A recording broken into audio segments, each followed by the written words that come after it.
اس دنیا میں بے شمار انسان آباد ہیں، بہت سارے ممالک ہیں، لاتعداد بستیاں ہیں اور مختلف سوچوں کے مختلف مذاہب کے لوگ بستے ہیں۔ کوئی کسی چیز کا انکار کرتا ہے تو کوئی کسی چیز کا انکار کرتا ہے، کوئی معاذ اللہ تعالیٰ جنت و دوزخ کا منکر ہے، کوئی تقدیر کا انکاری ہے۔ کچھ لوگ ایسے بھی ہوتے ہیں جو کلمہ گو ہو کر بھی حضور کے معراج جسمانی کے انکاری ہیں، کوئی اولیاء کے، صوفیاء کے، بزرگان دین کے طریقہ تصوف کے انکاری ہیں۔ پھر اس سے اور آگے بڑھ جائیں تو معاذ اللہ تعالیٰ قرآن مجید ہمیں بتاتا ہے کچھ ایسے بھی تھے جو نبیوں کے، رسولوں اور پیغمبروں علیہم السلام کے انکاری تھے۔ نقل کفر نہ باشد، کچھ لوگ تو اللہ کا بھی انکار کرتے ہیں، وجود باری تعالیٰ کے ہی سرے سے قائل نہیں ہیں۔ تو اس دنیا کے اندر بہت سارے مذاہب، بہت سارے لوگ اور بہت ساری چیزوں کا لوگ انکار کرتے ہیں۔ ایک چیز ایسی ہے جس کا کوئی منکر نہیں، ایک نظریہ ایسا ہے جس کا کوئی انکار نہیں کرتا، اور وہ کیا ہے؟ وہ موت ہے۔ کوئی کسی مذہب سے تعلق رکھتا ہو، کسی گروہ سے تعلق رکھتا ہو، کسی فرقے سے تعلق رکھتا ہو، کسی بستی، کسی ملک، کسی جگہ کا رہنے والا ہو، اس بات کا قائل ہے کہ بہرحال موت آئے گی، بہرحال دنیا سے جانا ہے، بہرحال ایک دن گلشن حیات کو سمیٹنا ہے۔ کوئی امیر ہو تب بھی، غریب ہو تب بھی، دانا ہو تب بھی اور نادان ہو تب بھی، عمل کرنے والا ہو تب بھی، بے عمل ہو تب بھی، غیر معروف ہو تب بھی، اور اس کے نام کا زمانے میں ڈنکا بجتا ہو تب بھی، بہرحال دنیا سے جانا ہے، بہرحال رخت سفر باندھنا ہے، بہرحال ایک دن سارا کچھ سمیٹنا ہے۔ لیکن ایک تھوڑا سا فرق ہے، کافر کہتا ہے مریں گے تو فنا ہو جائیں گے، اور مومن کہتا ہے کہ اصل زندگی ہی مرنے کے بعد شروع ہوگی۔ ابھی تو ہم کتاب کا مقدمہ دیکھ رہے ہیں، ایک کتاب ہوتی ہے پوری، ایک شروع میں اس کا مقدمہ ہوتا ہے کہ اس کتاب کے اندر ہم یہ ثابت کرنا چاہ رہے ہیں۔ ابھی تو یہ جو زندگی ہے یہ مقدمہ ہے اس زندگی کا جو اللہ تعالیٰ جنت میں انسان کو دائمی، ابدی اور ہمیشہ کی زندگی عطا فرمانے والا ہے۔ عام لفظ ہم نے سنا اور زبان زد خاص و عام ہے یہ جملہ کہ دنیا آخرت کی کھیتی ہے، فصل کاٹیں گے وہاں جائیں گے۔ دنیا میں تو آئے ہیں اعمال کرنے کے لیے، اپنے اپنے حصے کا کام کرنے کے لیے۔ اچھا کمال یہ ہے کہ جس نے دنیا بنائی ہے نا، جو خالق ہے، جو مالک ہے، جو رازق ہے، وہ ایک ترتیب سے چیزوں کو تخلیق کرتا ہے نا، پہلے دادا، پھر بیٹا، پھر اس کے بعد پوتا۔ اس نے مرتب کیا نا چیزوں کو، پہلے کیا بنایا اور بعد میں کیا بنایا، ایک ترتیب ہے نا۔ بنانے والا کہتا ہے کہ الذی خلق الموت والحیات، میں نے موت پہلے بنائی ہے، زندگی، یہ ترتیب دیکھیے بنانے کی۔ الذی خلق الموت والحیات لیبلوکم ایکم احسن عملا، وہ ذات جس نے موت اور حیات کو پیدا کیا تاکہ پتہ چلے تم میں اچھے عمل کون کرتا ہے۔ بنانے والے نے بنائی ہی موت پہلے ہے۔ کبھی ہمارے دیہاتوں میں کوئی بیٹا الگ ہوتا تھا یا ویسے کہیں کسی کا مکان تبدیل کرنے کا ارادہ ہوتا تھا تو گھر کے بڑے بوڑھے ایک لفظ بولتے تھے۔ اب تو لوگ موت کا لفظ بھی ادا نہیں نہ کرتے، ڈرتے ہیں، خوف کھاتے ہیں۔ کوئی موت کی بات کرے تو کہتے ہیں اچھی بات کرو۔ بھئی موت سے زیادہ اچھی بات کون سی ہو سکتی ہے؟ یہی تو وہ ایک چیز ہے، ایک پل ہے جس سے گزریں گے تو اللہ کی بارگاہ میں حاضر ہوں گے اور مدینے والے محبوب کی زیارت کریں گے۔ تو آپ کہہ رہے ہیں کہ جناب اچھی بات کریں۔ پرانے بڑے بوڑھے بزرگ جب کوئی نیا مکان خریدتے تھے یا کسی نئی جگہ شفٹ ہوتے تھے تو کہتے تھے گلی ایسی ہونی چاہیے کہ مرنے والے کی چارپائی تو گزر سکے، جانے والے کی میت تو گزرے۔ اچھا بھائی مکان تو زندگی کے لیے لیا جا رہا ہے، گھر تو زندگی کے ایام گزارنے کے لیے لیا جا رہا ہے، آپ موت کی بات کر رہے ہیں۔ تو میرا خیال ہے ان کا فلسفہ اس لیے درست تھا کہ قرآن کہتا ہے الذی خلق الموت والحیات، بنانے والے نے بنائی ہی موت پہلے، یہ پہلے بنائی۔ اور پھر یہ کہ کوئی بچے گا، پھر یہ کہ کوئی ایسا ذی روح ہے جس میں جان تو آئی ہو موت نہ آئے. کلو نفس ذائقۃ الموت، ہر زی روح نے، ہر جان نے موت کا ذائقہ چکھنا ہے. باقی زندگی میں ذرا مطلب ڈیوٹی اس طرح کی کرے، ذائقہ ذائقہ ہی ہوتا ہے، کڑوا بھی ہوتا ہے اور میٹھا بھی ہوتا ہے، پسندیدہ بھی ہوتا ہے اور ناپسندیدہ بھی ہوتا ہے. ذائقہ نہایت شاندار بھی ہوتا ہے، ہاں نہایت شاندار بھی ہوتا ہے اور نہایت بدمزہ بھی ہوتا ہے ذائقہ. تو موت کا ذائقہ بھی بلا مثال و بلا تشبیہ کچھ لوگوں پر بڑا کڑوا ہے. اور حضرت سعد بن ربیع جیسے لوگ بھی ہیں، جنگ احد میں کچھ ایسے صحابہ بھی ہیں جنہوں نے اپنے زخمی وجود کو گھسیٹا ہے اور لا کر اپنے سروں کو حضور کے مقدس قدموں پہ رکھا ہے. نجم کی اے خدا آرزو ہے یہی، اور عاشق زار کی آبرو ہے یہی، موت کے وقت سر ان کے قدموں میں ہو، دید ہوتی رہے، دم نکلتا رہے. یہ بھی موت ہے، این بالکل حضور علیہ السلام کی بارگاہ میں، حضور کے سامنے بالکل. تو بھائی یہ ذائقہ ہے، موت ایک ذائقہ، اس ذائقے کو چکھنا ہے.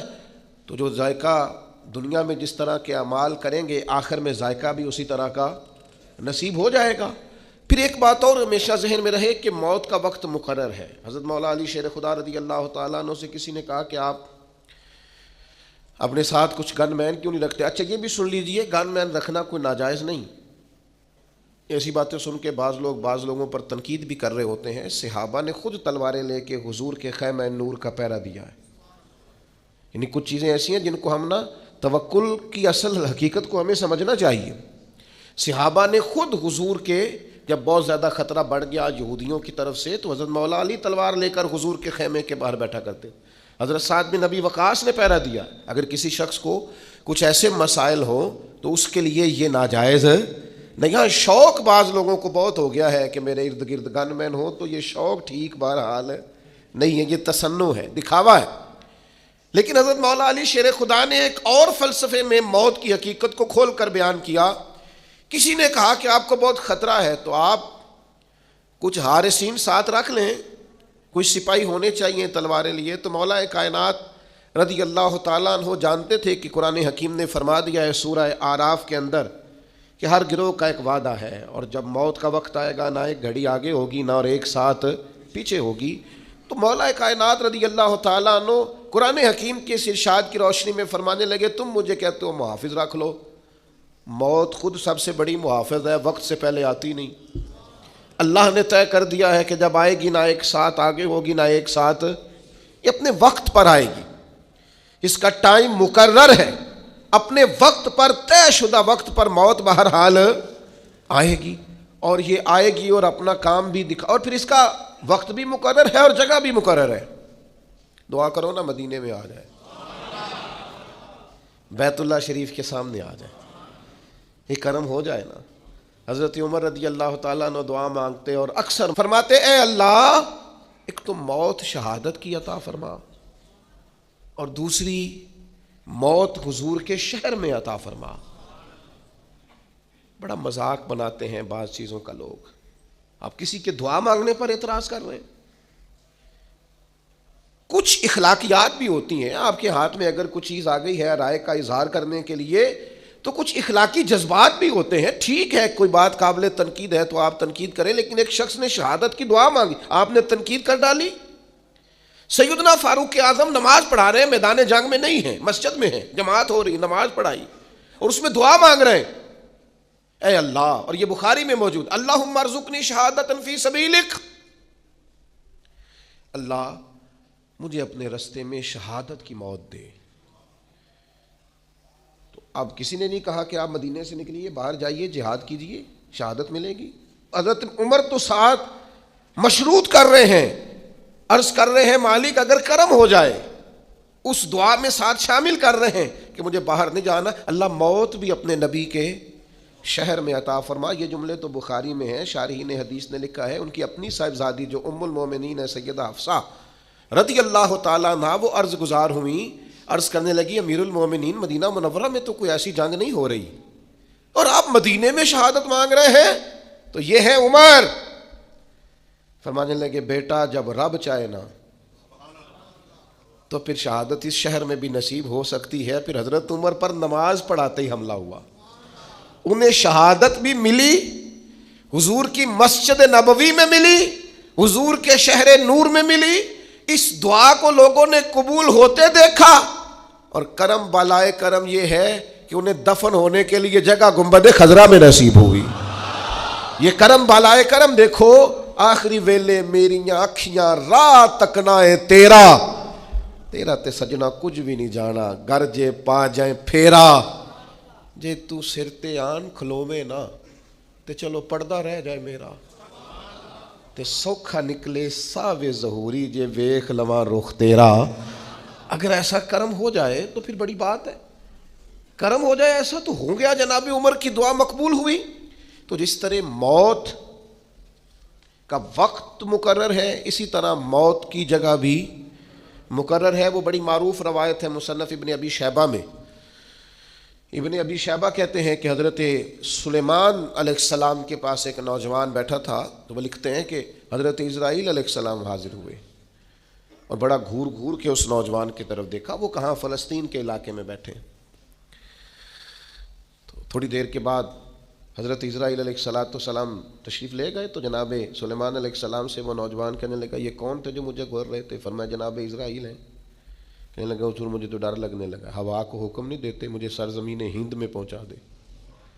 وہ کہاں سے چلے, ہواؤں کے دوش پر سوار ہو کے یہاں پہنچے. کچھ دنوں کے بعد حضرت اسرائیل پھر حاضر ہوئے. جناب سلیمان علیہ السلام نے کہا میرے دوست کو بڑا گھور کے دیکھتے تھے. عرض کی حضور بڑا پریشان تھا, دل میں خیال آتا تھا حکم تو یہ ہے کہ ہند میں روح قبض کرنا, اور یہ فلسطین میں بیٹھا ہے اور مجھے اگلی روح اس کی قبض کرنی ہے. تو حضرت سلیمان کہنے لگے یہ حکمت ہے نا مالک کی غالب آئی, جہاں اس کا وقت تھا وہیں جانے کی اس نے خواہش ظاہر کر دی, اور وہ سینکڑوں اور ہزاروں میلوں کا سفر ہوا کے دوش پر سوار ہو کے وہاں پہنچ گیا. عزیز دوستو, وقت بھی مقرر ہے اور جگہ بھی. ہاں ایک بات ضرور ذہن میں رکھیں کہ بہرحال کچھ لوگ ایسے ہیں جو موت سے ڈرتے ہیں. زیادہ تر وہ لوگ موت سے ڈرتے ہیں جن کے پاس سہولیات زیادہ ہے, زندگی آسودہ ہے, جنہوں نے بہت ساری آسانیاں اپنے ڈرائنگ روم میں جمع کر لی ہیں, بہت اپنے ماحول کو انہوں نے آرام دہ کر لیا ہے. وہ موت سے بہت زیادہ خوف کھاتے ہیں, وہ ڈرتے ہیں. موت کا ڈر انسان کو بزدل بنا دیتا ہے. ایک دفعہ بھی زندگی میں کلمہ حق نہیں کہہ سکتا بندہ. وہ کچھ لمحوں کے لیے بھی احقاق حق کے لیے کھڑا نہیں ہو پاتا. موت کا خوف لوگوں کو رات کی نیند ان کی لے جاتا ہے. موت کا ڈر وہ اس طرح سے انسان کے گرد شور کرتا ہے جیسے کوئی سانپ پھنکار رہا ہو. موت جن لوگوں کے قریب آ جاتی ہے وہ بزدل ہو جاتے ہیں. وہ صرف سانپوں سے نہیں ڈرتے, رسیوں سے بھی ڈرتے پھرتے. چھوٹی چھوٹی چیزوں کے معاملے میں خوف زدہ ہو جانا, زندگی اپنے لیے دشوار کر لینا. اور اس کی دلیل صحیح حدیث میں موجود ہے. نبی کریم صلی اللہ تعالی علیہ وسلم نے فرمایا صحابہ سے کہ قیامت کے قریب لوگ تم پر اس طرح ایک دوسرے کو بلائیں گے جیسے کھانے پہ بلایا جاتا ہے. آؤ مسلمانوں کو ماریں, آؤ مسلمانوں کو ماریں, آؤ. لوگ دعوت دیں گے مسلمانوں کے قتل عام پر. تو چونکہ صحابہ جذبہ جہاد سے معمور لوگ تھے, ان کے اندر تو ہر وقت ولولہ رہتا تھا. وہ تو شہادت کی آرزوئیں لیے کبھی بدر میں, کبھی احد میں, کبھی خندق میں, کبھی حنین میں, ہر جگہ وہ تیار بیٹھے رہتے تھے. تو عرض کی یا رسول اللہ ایسے کیسے ہو جائے گا, کیا ہم لوگ تھوڑے ہو جائیں گے, مسلمان محدود ہوں گے؟ فرمایا تم تو بڑی تعداد میں ہوگے, مسلمانوں کی کثرت ہوگی, 56 کے قریب اسلامی ممالک. تو یا رسول اللہ پھر کافر ہم پر کیسے لوگوں کو بلائیں گے؟ تو فرمایا تمہیں وہن ہو جائے گا, کمزوری آ جائے گی. یا رسول اللہ وہ کیسے آتی ہے؟ فرمایا جب دنیا سے پیار ہو جائے اور موت کو بندہ ناپسند کرنے لگے, اسے موت سے کراہت آئے, وہ ڈرے کہیں مر نہ جاؤں, کہیں موت نہ آ جائے. جو ڈر ڈر کر مریں گے مر وہ بھی جائیں گے. اور جو مولا علی شیر خدا کی طرح میدان میں تلوار لگنے پر کہیں گے شہادت کے وقت کہ فزت برب الکعبہ, لو بھی کعبے کے رب کی قسم علی کامیاب ہو گیا ہے, تو چلے تو وہ بھی جائیں گے, رخصت تو وہ بھی ہو جائیں گے. تو زندگی تو ان کی بھی بیت گئی. لیکن کچھ ایسے لوگ ہوتے ہیں, حضرت علی فرمایا کرتے تھے علی نہیں گھبراتا, علی موت پہ جا گرے یا موت علی پہ آ گرے, ہم نہیں گھبراتے. یہ بس یہ آنی تو ہے, یہ گھر میں بھی آئے گی, بستر پہ بھی آئے گی, ہاسپٹل میں بھی آئے گی, تو کیا شان ہے کہ حسین ابن علی کا سر کٹ بھی گیا ہے پھر بھی سب سے اونچا ہی نظر آتا ہے، پھر بھی اونچا ہی نظر آتا ہے۔ بھائی خوف نہیں، موت کی جگہ بھی مقرر ہے، وقت بھی مقرر ہے اور یہ طے ہے۔ اور آپ مجھ سے ناراض نہ ہوئیے گا، اتنے زیادہ دعوے نہیں کرنے چاہیے میرے بچوں کا کیا بنے گا۔ آپ راضی ہیں بچوں کے؟ میرے گھر کا بنے گا کیا ہے؟ آپ کیا ہے؟ ہم بھلا ہم پالتے ہیں بچوں کو جن کے والدین ان کے پیدائش سے پہلے انتقال کر جاتے ہیں۔ کبھی ان لوگوں کو دیکھو کتنے کتنے بڑے انقلاب برپا کیے ان لوگوں۔ وہ ہمارے علماء نے مسئلہ لکھا ہے، فرمایا جس کے والدین موجود ہوتے ہیں نا، اس کی بھی رب ہی پرورش کرتا ہے لیکن بالواسطہ کرتا ہے ماں باپ کے ذریعے سے، لیکن فرمایا جس کے ماں باپ کو لے جاتا ہے نا، یتیم ہو جاتا ہے، اس کی تو ڈائریکٹ رب کریم پرورش فرماتا ہے، وہ تو بلا واسطہ ہے۔ اب تو اللہ تبارک و تعالیٰ کا کرم ہی اس کی نگہداشت کرتا ہے، اب تو اللہ کی رحمت کا حصار اس کے گرد ہوتا ہے۔ موت کے معاملے میں اپنے آپ کو مضبوط کریں، ذہنی طور پر طاقت۔ دو حدیثیں کنز المال سے عرض کرنی ہے، آپ نے یاد رکھیں گے انشاءاللہ تعالی۔ ایک تو حضور نے فرمایا الموت ریحانۃ المومن، فرمایا موت مومن کے لیے گلدستہ ہے، اور دوسرا فرمایا الموت تحفۃ المومن، موت مومن کے لیے تحفہ ہے۔ سمجھو نا یار، یہ دونوں روایتیں کنز المال میں موجود۔ موت مومن کے لیے گلدستہ ہے، موت مومن کے لیے تحفہ ہے۔ اور بول پڑے درویش، وہ کہنے لگے موت تو ایک پل ہے، پل سے گزریں گے تو مدینے والے محبوب کی زیارت نصیب ہو جائے گی، اللہ کا دیدار نصیب ہوگا، گزریں گے تو یہ ایک پل ہے۔ آج پھولے نہ سمائیں گے کفن میں آسی، قبر کی رات تو ہے ان سے ملاقات کی رات۔ وہ بھائی موت دیکھیں نا، وہ جو ہمارے صوفیاء کہتے ہیں نا موت قبل ان تموت، تم پتہ کیا کرو، اگر تم چاہتے ہو نا موت پھول بن جائے، اگر تم چاہتے ہو نا کہ موت تحفہ بن جائے، تو اس طرح کرو موتو قبل ان تموت، مرنے سے پہلے مر جاؤ، مرنے سے پہلے فنا کر دو ناجائز خواہشات کو، مار ڈالو اپنے اندر سے تکبر کو، مار ڈالو ہرس کو، ہوس کو، طمع کو، لالچ کو، عداوت کو، بغض کو، غیبت کو، اسے مار ڈالو۔ حضرت سلطان باؤ رحمت اللہ علیہ فرمانے لگے کیتی جان حوالے رب دے، اسا ایسا عشق کمایا ہے، مرن تو پہلو ہی مر گیا، باہو تا مطلب نو پایا ہے نے پہلے ہی۔ وارث شاہ وہ کدوں پھر مر دے جنہ کیتیاں نیک کمائیاں نے، مرن تو پہلو ہی مر گئے، باہو تا مطلب نو پایا۔ او بھائی جو چیز ختم کرنے والی ہے اسے ختم کرتے نہیں۔ اور ایک اور حدیث بھی سناؤں آپ کو مومن کی موت کے تعلق سے، اس کو امام بہقی نے لکھا ہے، نبی پاک صلی اللہ تعالی علیہ وسلم نے فرمایا موت مومن کے لیے گناہوں کا کفارہ ہے۔ مومن کو کوئی بھی تکلیف آتی ہے تو گناہ معاف ہوتے ہیں نا، حضور نے فرمایا کانٹا بھی چبھے تو گناہ معاف ہوتے ہیں، تو موت کی سختی مومن کے گناہ معاف کراتی ہے۔ یہ ایک ایسی چیز، اعلیٰ حضرت فاضل بریلوی رحمت اللہ تعالیٰ علیہ فرماتے ہیں بہت سارے بندے ایسے ہوتے ہیں جن کے ذمہ گناہ ہوتے ہیں، لیکن جب ان کا انتقال ہو جائے تو رب ان کے صغائر کو اپنے فضل سے معاف کر دیتا ہے، وہ طیب و طاہر ہو جاتے ہیں۔ ہاں حقوق العباد کا کوئی مسئلہ نہ ہو، ایسا کوئی مسئلہ نہ ہو جو بندے کے حق سے تعلق رکھتا ہو، باقی اللہ تعالیٰ معاف کر دیتا ہے۔ کیوں؟ اس لیے کہ موت مومن کے لیے کفارہ بن جاتی ہے۔ اس کی سختی، اس کی تکلیف انسان کے گناہوں کو۔ ایک اور بھی چھوٹی سی بات آپ کو سمجھا دوں برسبیل تذکرہ، یہ بھی چھوڑ دیں کہ فلانے کا چہرہ بڑا نورانی تھا اور فلانے کی حالت جو تھی وہ اس طرح کی تھی۔ کسی کا نورانی چہرہ بتانا تو جائز ہے مرنے کے بعد، لیکن اگر کسی شخص کے چہرے پر بظاہر بیماری کی وجہ سے یا کسی اور وجہ سے کوئی آثار اور ہوں تو اس کا مطلب یہ نہیں کہ بندہ برا ہے۔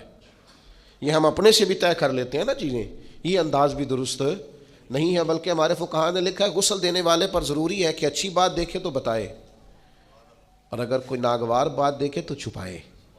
ضروری نہیں ہوتا کہ سارے چہرے چمکدار ہی ہوں، کچھ اس کی حکمت بھی ہوتی ہے۔ بڑی معذرت کے ساتھ سید الشہداء حضرت امیر حمزہ ہیں رضی اللہ تعالی عنہ، 70 بار جنازہ پڑھا ہے نبی پاک نے ان کا۔ ہمیشہ حضور احد کے شہیدوں کے مزارات پہ جاتے، جناب ابو بکر جاتے، جناب عمر جاتے، جناب عثمان جاتے، مولا علی جاتے، لیکن حضرت امیر حمزہ کی شہادت تو اس طرح ہوئی تھی کہ ناک کاٹ دیا گیا تھا، آنکھیں نکال دی گئی تھی، ان کا کلیجہ نکال کے چبا لیا گیا تھا. تو جو سب سے بڑے شہید ہیں ان کی تو بظاہر حالت یہ تھی، تو کیا اس پر لوگ جج کریں گے؟ کیا ہم ظاہری صورت پر جج کریں گے؟ اس لیے جو فیصلے حشر میں رب نے کرنے ہیں نا، وہ مہربانی کریں دنیا میں کرنے چھوڑ دیں. جو ہمارا ذمہ نہیں ہے اس پر کلام نہ کریں. جو باتیں عند اللہ ہیں ان کو عند اللہ چھوڑ دیں. ہو سکتا ہے کچیرا بھی غم زدہ ہو، جب قبر میں حضور کی زیارت کرے تو پھر تازہ دم ہو جائے. یہ دیکھیں نا، میاں صاحب کہتے ہیں مرن تو بادو مکھڑا میرا ہو جاوے جے تازہ، پھر سمجھ لینا محبوب میرے نے آن پڑے ہے جنازہ. تو بھائی اچھی طرح اس بات کو سمجھ لیں اور اس کو یاد رکھیں کہ ہو سکتا ہے وہ جس کا چہرہ آپ کو بظاہر مغموم لگ رہا تھا اور آپ کو بظاہر لگ رہا تھا کہ وہ چہرہ جو ہے اس وقت تازہ دم نہیں ہے، تو ہو سکتا ہے کسی کے انتظار میں ہو، اور انتظار کی شدت نے یہ حالت کر دی ہو. جب دیدار ہوگا تو تازگی بھی آئی جائے گی، جب کرم ہوگا زیارت ہوگی تو نکھر بھی جائیں گے. اس لیے خود سے فیصلے نہ کریں. بعض لوگ خود سے فیصلے کرنے لگ جاتے ہیں، یہ انداز بھی درست. چلے بات آ گئی ہے، ایک بات اور عرض کروں. آج کل جنازوں پر بھی فیصلہ ہوتا ہے، فلانے کا بہت بڑا جنازہ تھا، بہت اچھی بات ہے. لیکن اگر جنازے بھی لوگ تعلقات کی بنیاد پہ پڑھیں اور امیروں کے بڑے ہو جائیں اور غریبوں کے چھوٹے ہو جائیں تو فقط جنازوں پر تو فیصلہ نہیں نہ ہوگا. صحابہ میں عظیم ترین ہستی ہے حضرت ابو ذر غفاری کی بیٹی. ان کا بیٹا حضور کے اونٹ چراتا، بیوی سے کہا نبی پاک کی ازواج کی خدمت کرنا، خود حضور کی مسجد میں جھاڑو دیتے. میرے نبی پاک نے فرمایا زمین کے اوپر آسمان کے نیچے میرے ابو ذر غفاری سے سچا بندہ کوئی نہیں. جنازہ 5 لوگوں نے پڑھا ہے. جاؤ ایسی کسے دیکھو جی نہیں جلاگتے. نہ کوئی ساڈا دردی، اپنی اکیلے رہتے تھے بیوی کے ساتھ ربضہ میں. اپنی اہلیہ سے کہا جب میرا انتقال ہو جائے تو کفن کے لیے بھی کسی کو تکلیف نہ دینا، یہی میرا کمبل دھو کے اس میں کفن دے دینا اور کھڑی ہو جانا، اللہ بندے بھیج دے گا. تو اہلیہ کہتی ہے میں تنہا عورت دیکھ رہی ہوں، کون آئے گا؟ صحابی رسول کا وصال ہو رہا ہے. سامنے سے سیدنا عبداللہ ابن مسعود چند ساتھیوں کے ساتھ گزرے. ایک عورت کو پریشان دیکھ کے پوچھا بہن کیوں کھڑی ہو؟ کہنے لگے شخصیت کا انتقال ہو گیا ہے، جنازہ پڑھ دو گے؟ تو عبداللہ ابن مسعود نے کہا کون ہے؟ آگے بڑھ کے دیکھا تو کہا اللہ اکبر اللہ اکبر اللہ اکبر. اور پھر آگے بڑھ کے حضرت عبداللہ ابن مسعود پیشانی کو چوما اور کہا یار تو وہ ہے جس سے ہمیشہ رسول پاک راضی رہے. 5 لوگوں نے جنازہ پڑھا. غریبوں کے جنازے چھوٹے ہوں تو اس کا مطلب ہے ان کا اعزاز کوئی نہیں نا. جس طرح کسی امیر کی قبر میں مدینے والے محبوب کرم نوازی فرماتے ہیں، ہو سکتا ہے غریبوں پر اس سے بڑھ کر مہربانی ہوتی ہو. لہذا مہربانی کریں. جو فیصلے قیامت کو ہونے جا رہے ہیں ان فیصلوں کو دنیا میں طے کرنے کی کبھی بھی کوشش نہ کریں، وہ چھوڑ دیں. عند اللہ صبح قیامت کیا چیزیں طے ہوتی. ایک اور بھی گزارش ہے. موت کو میں نے آپ کو بتایا تحفہ بھی کہا گیا، گلدستہ بھی کہا گیا. موت کی سختیاں بھی بیان کی گئیں. نبی پاک نے یہ بھی بیان فرمایا کہ لذتوں کو ختم کرنے والی موت کو یاد رکھو. یہ ساری باتیں اپنی اپنی جگہ پر درست ہیں، لیکن مصیبتوں سے گھبرا کر موت کی تمنا کرنا منع ہے. کوئی شخص کہہ سکتا ہے کہ میں اپنی مرضی سے دنیا میں آیا ہوں. جب اپنی مرضی سے آئے نہیں تو اپنی مرضی سے جانا بھی نہیں. جب اس نے چاہا دنیا میں بھیجا، جب چاہے گا دنیا سے لے جائے گا. تو بھائی موت کی تمنا کرنا یا دعا کرنا یا مصیبتوں سے، یہ ہمارے دیہات میں بعض لوگ ہوتے ہیں، وہ ذرا سی لڑائی ہوتی ہے تو میں مر جاؤں گا اور اللہ کرے میں مر جاؤں، اور اللہ کو چھوڑیں یار یہ جائز ہی نہیں ہے آپ کے لیے. آپ کیا ایسی بات کر رہے ہیں؟ نبی پاک صلی اللہ تعالیٰ علیہ وسلم نے منع کیا. حضرت انس بن مالک رضی اللہ تعالیٰ عنہ حدیث کے راوی ہیں. حضور علیہ الصلوۃ والسلام نے فرمایا تم میں سے کوئی شخص بھی مصیبت آنے پر موت کی تمنا نہ کرے. ہاں ایک دعا کی اجازت ہے بخاری شریف میں، ایک دعا کر سکتا ہے. وہ دعا کیا ہے؟ وہ دعا یہ ہے کہ الہی جب تک میرے لیے زندہ رہنا بہتر ہے مجھے دنیا میں رکھ، اور جب میرا دنیا سے جانا تیری حکمت کے قریب ہے تو پھر مجھے تو اپنی بارگاہ میں بلا لے. ان لفظوں کے ساتھ اس حد تک تو دعا کرنے کی اجازت ہے، لیکن ذرا ذرا سی بات پر، ذرا ذرا سے جھگڑے پر کہنا میں نے مر جانا ہے اور میں اب ختم ہو گیا. مصیبتیں آئی ہیں، ذرا کھڑا تو ہو. انعام تو نے بڑے خوش ہو کے قبول کیے ہیں، ذرا دکھ بھی خوش ہو کے قبول کر. راحتیں اور رحمتوں کو تو نے بڑی آسانی سے قبول کیا ہے، اگر اس کی طرف سے آزمائش آئی ہے تو ذرا قبول کر. وہ بڑی مثال مجھے پسند ہے کہ محمود غزنوی کنوں کھا رہے تھے تو انہوں نے وہ پہلا ٹکڑا اس کا نکال کے پہلی کاش ایاز کو دی تو ایاز کھا گئے، تو دوسری اس نے اپنے منہ میں ڈالی تو تھوک ڈالی کہ ہو بڑا کڑوا ہے، تو نے بتایا نہیں تو کھا گیا. تو ایاز بڑا دھیما آدمی تھا، کہنے لگا بادشاہ تیرے ہاتھوں سے ہمیشہ میٹھے ملے ہیں، اب ایک کڑوا آیا ہے میں تھوک دیتا تو یہ کوئی آئین وفاداری تو نہیں تھا، میں نے اس کی کڑواہٹ نہیں دیکھی، میں نے تو وہ ہاتھ دیکھے ہیں جہاں سے ملا ہے. تو ہمیں تو غرض اس بات سے ہے کہ یہ اللہ کہتا ہے وَلَنَبْلُوَنَّكُمْ بِشَيْءٍ مِّنَ الْخَوْفِ وَالْجُوعِ وَنَقْصٍ مِّنَ الْأَمْوَالِ وَالْأَنفُسِ وَالثَّمَرَاتِ. میں تمہیں آزماؤں گا نا، میں تمہاری آزمائش کروں گا. تو جب آزمائش کرنے والا اللہ ہے، وہ رحمت دے تو ہنس ہنس کے قبول کرنا، اور کبھی تکلیف آئے تو کہنا میں انزائٹی پیشنٹ ہو گیا ہوں، مجھے ڈپریشن ہوتا ہے. نا، دکھ قبول محمد بخشا، بس راضی رہن پیارے. آپ اس بات میں نبی پاک صلی اللہ تعالی علیہ وسلم نے فرمایا، بخاری میں مشکات میں حدیث موجود ہے، اللہ کے حبیب علیہ السلام فرماتے ہیں تم میں سے کوئی شخص موت کی تمنا نہ کرے. فرمایا اگر وہ نیک ہے زندہ رہے گا تو ہو سکتا ہے نیکیوں میں اضافہ ہو جائے، اور اگر بد ہے تو پھر بھی تمنا نہ کرے. اوہ ہوئے بہت بڑی بات کر دی. کریم کی تو ہر بات ہی بہت بڑی ہے. فرمایا بد بھی موت کی تمنا نہ کرے، ہو سکتا ہے رب توبہ کی توفیق عطا فرما دے تو توبہ کر کے دنیا سے جائے. بد ہو تو پھر بھی یہ دعا نہ کرے کہ یا اللہ میں رخصت ہو جاؤں، میں چلا جاؤں. تو میرے عزیز دوستو، بس ایک کام ہے جو کرنے والا ہے، جس کے لیے نبی پاک صلی اللہ تعالی علیہ وسلم نے ہماری توجہ دلائی ہے. موت کو بھولنا نہیں، اسے یاد رکھنا ہے. دنیا سے جانا ہے، اس بات کو کبھی بھولنا. آپ میں سے جس نے جہاں جہاں جانا ہے سب کو یاد ہے نا، فلاں کام کرنا ہے، فلاں کام کرنا ہے، فلاں کام کرنا ہے، کس کو کتنے بجے کا ٹائم دیا ہے، کس کی گاڑی کتنے بجے کی ہے، سب یاد ہے نا. کوئی بھولا ہوا؟ بس موت کو بھی بھولنا نہیں. لوگ نہ بھول جاتے ہیں. نبی پاک علیہ السلام نے فرمایا اس شخص کو اللہ قیامت کے دن شہیدوں کے ساتھ کھڑا کرے گا جو ایک دن میں 20 مرتبہ موت کو یاد کرتا ہے. کیا مطلب ہے یاد کرنے کا؟ تسبیح کرے موت موت موت موت موت 20 پورے کر لے. 20 بار کم از کم دن میں یہ تصور پیدا کرے کہ مجھے دنیا سے جانا ہے. اور اس کا یہ مطلب بھی نہیں کہ دنیا کے سارے کام کاج چھوڑ دے.